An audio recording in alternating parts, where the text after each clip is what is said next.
Assalamualaikum warahmatullahi wabarakatuh. Sebelumnya, perkenalkan saya Faiza Briliza dari kelas Broiden. Pada kesempatan kali ini, saya akan mempresentasikan hasil ujian praktik saya untuk domain reinforcement learning yang berjudul Penerapan Q-Learning pada Bus Rute Environment. Nah, proyek ini saya buat karena adanya masalah pada pemilihan jalur atau rute bus yang tidak optimal itu dapat menyebabkan dampak negatif. Dampak negatif tersebut itu dapat berupa waktu perjalanan yang lebih lama, biaya operasional yang dikeluarkan akan lebih tinggi, dan penumpang itu dapat merasa tidak nyaman karena harus menempuh jarak yang lebih jauh. Sehingga proyek ini memiliki rumusan masalah yaitu apakah masalah pemilihan jalur atau rute bus yang tidak optimal dapat diselesaikan dengan algoritma Q-learning. Jadinya, proyek ini memiliki tujuan untuk mendapatkan hasil jalur atau rute bus dari titik awal hingga mencapai halte bus secara optimal dan efektif. Nah, selanjutnya teori algoritma Q-learning.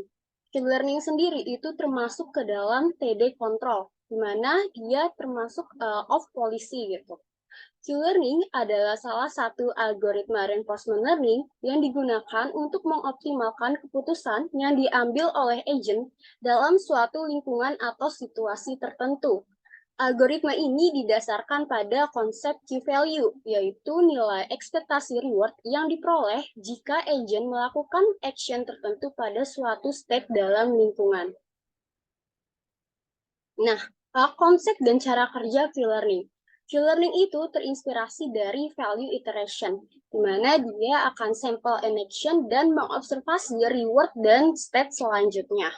Nah, Q-learning sendiri itu akan mengambil action dengan nilai Q-value tertinggi gitu, atau yang paling besar, max. Dan cara kerja dari Q-learning itu yang pertama, menginisialisasi reward dan Q-table. Yang kedua, memilih action. Yang ketiga, perform action dan mendapatkan reward. Yang keempat, barulah dia akan mengupdate Q-table-nya.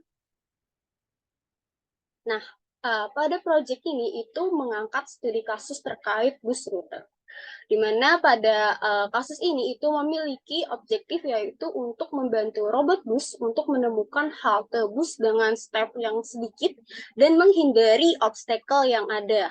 Nah, dapat terlihat dari gambar ini untuk yang bus ini merupakan agentnya, lalu halte bus ini sebagai goals-nya gitu. Dan komponen-komponen lain seperti constitution, sekolah, pedagang-pedagang, masjid, terus ada pohon, rumah, apartemen, dan sebagainya ini merupakan jenis-jenis obstacle yang ada pada environment ini. Nah, untuk pada environment ini itu juga saya buat dengan ukuran 15 kali 15. Pada kasus ini itu terdapat 4 action, di mana ada ke atas, ke bawah, ke kanan, ataupun ke kiri.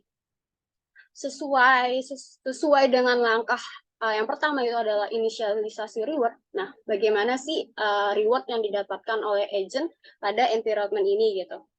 Dimana yang pertama, jika agent itu mencapai state empty atau kosong seperti ini, maka agent akan diberikan rewardnya 0. Sedangkan jika agent mencapai obstacle-obstacle yang ada, maka agent akan diberikan reward minus 1. Sedangkan jika agent mencapai halte bus, maka akan diberikan reward 1.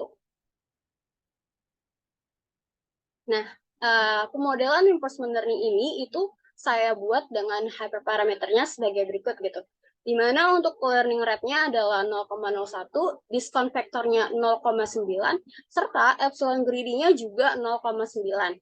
Dan untuk episode-nya itu saya set sejumlah 1.500 episode.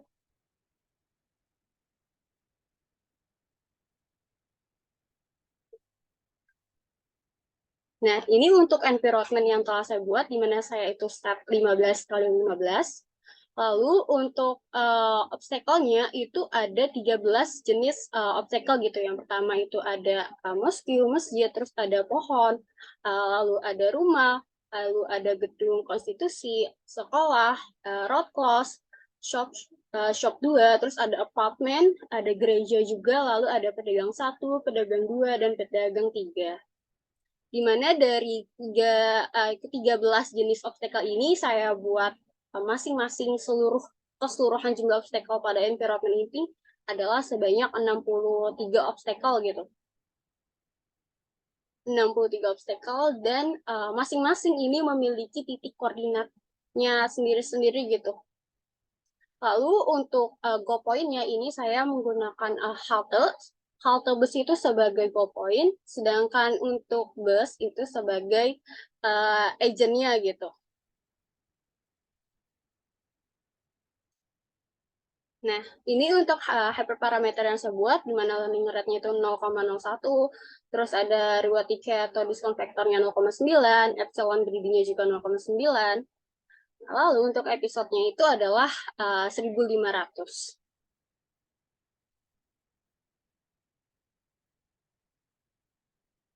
Setelah dilakukan run untuk yang agentnya tersebut, maka didapatkan hasil performa model sebagai berikut gitu. Nah, berdasarkan hasil jalur atau rute yang diperoleh, ini step yang dibutuhkan untuk mencapai goals atau halte bus ini sudah efektif gitu. Dapat terlihat dari titik awal startnya si agent ini di sini hingga mencapai ke halte atau goals ini jalurnya ini sudah optimal dan efektif gitu. Tidak ada jalur yang tidak perlu gitu untuk dilewati oleh agent. Nah, artinya secara keseluruhan bahwa agent ini telah belajar dengan baik dan jalur atau rute yang dihasilkan sudah optimal. Selanjutnya kita lihat performa model berdasarkan episode, step, dan cost-nya.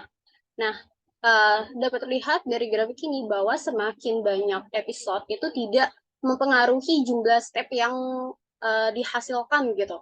Sedangkan jika semakin banyak episodenya ini dapat dilihat bahwa semakin banyak episode si cost-nya ini malah semakin negatif gitu. Tetapi ketika di akhir-akhir episode ini si cost-nya naik gitu menjadi positif gitu hingga mencapai 0,2. Nah, sehingga analisa dan kesimpulan yang dapat saya tarik dari hasil proyek ini itu yang pertama, algoritma Q-learning itu cocok diterapkan pada environment rute bus yang telah saya buat ini yang memiliki ukuran 15 kali 15. Akan tetapi, jika semakin besar ukuran environment itu maka algoritma ini tidak terlalu cocok karena akan membuat Q-table-nya itu semakin besar. Yang kedua, hasil jalur atau rute yang dihasilkan itu sudah optimal. Hal ini dibuktikan dengan jumlah step yang sedikit dan tidak melewati obstacle atau menghindari obstacle dari titik awal agent hingga si agent ini mencapai goals-nya atau halte bus. Yang ketiga, jumlah episode tidak terlalu mempengaruhi jumlah step yang dihasilkan. Yang keempat, semakin banyak episode, maka cost yang dihasilkan itu minus atau negatif yang tadi. Akan tetapi saat episode-episode akhir, itu si cost-nya ini juga semakin naik gitu ke arah positif. Nah, mungkin cukup sekian presentasi dari saya. Kurang lebihnya mohon maaf. Wassalamualaikum warahmatullahi wabarakatuh. Terima kasih.